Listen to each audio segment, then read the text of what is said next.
So today we're talking about a wildlife, a really wild life. We're diving into the story of Venkatraman Radhakrishnan, or Rad, as he was known. Yeah, this guy was something else for sure. Born into privilege, son of a Nobel laureate, but he totally carved his own path. And what a path, right? From hitchhiking across Europe to building telescopes and, get this, sailing across oceans. Exactly. He was a true original, a physicist who, lived life completely on his own terms. So let's get into the life and times of this fascinating figure.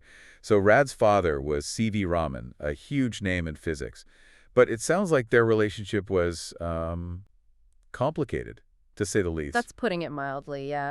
CV Raman apparently didn't think much of his son's potential as a physicist, at least not initially. Ouch. Talk about pressure, huh? Yeah, can you imagine that? But Rad didn't let that stop him, no way. He followed his own interests, which were more about tinkering with radios and motorcycles than, theoretical physics. So how did this passion for gadgets, actually lead him to astrophysics? Pure chance, really. He was hitchhiking through Europe, ran out of money, and ended up asking a professor in Sweden for a temporary job. And that professor was Olaf Redbeck, right? Exactly. Rydbeck saw something in him, even though Rad had, no formal training in astronomy. He gave him a chance, and that's where Rad discovered his knack for building radio telescopes. And that's where he learned about the 21-centimeter line, which became, his specialty, right? Right. The 21-centimeter line is crucial in radio astronomy because it allows us to, see through cosmic dust clouds. It's like having X-ray vision for the universe, basically. So Rad was basically learning to see the invisible. Precisely. And he mastered it, yeah.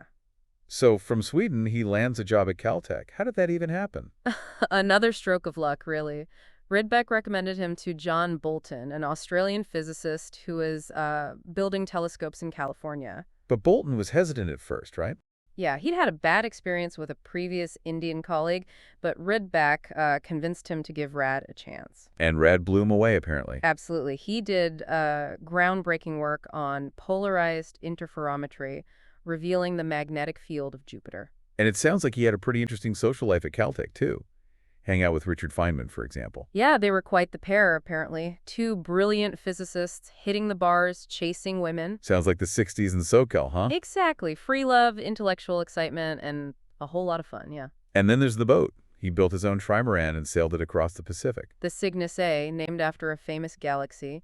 The guy had style, That's insane. It's a testament to his adventurous spirit. He wasn't just a scientist, he was an explorer, really. Which leads him to Australia, where he helped build the Parkes Observatory. Yeah, John Bolton recruited him again. NASA even used Parkes for the Apollo moon missions.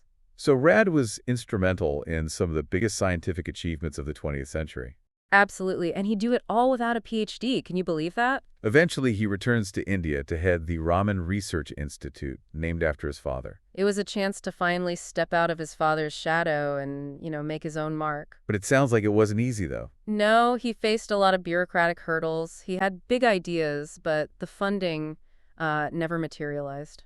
But he didn't let that stop him, did he? He took up microlight aircraft and built another sailboat. The guy never stopped exploring. Even in his 80s, he was sailing around the world. What a life, seriously. So what's Rad's legacy? What should we remember him for, you think? He was a brilliant scientist, a skilled engineer, and a fearless adventurer. He defied expectations and lived life to the fullest, yeah. And he made significant contributions to astrophysics, even if he didn't always get the recognition he deserved, right? Exactly. He was a true pioneer, a wild spirit who caught the waves both from the oceans and the galaxies. It's interesting that his son doesn't mention his father or grandfather on his art gallery's website.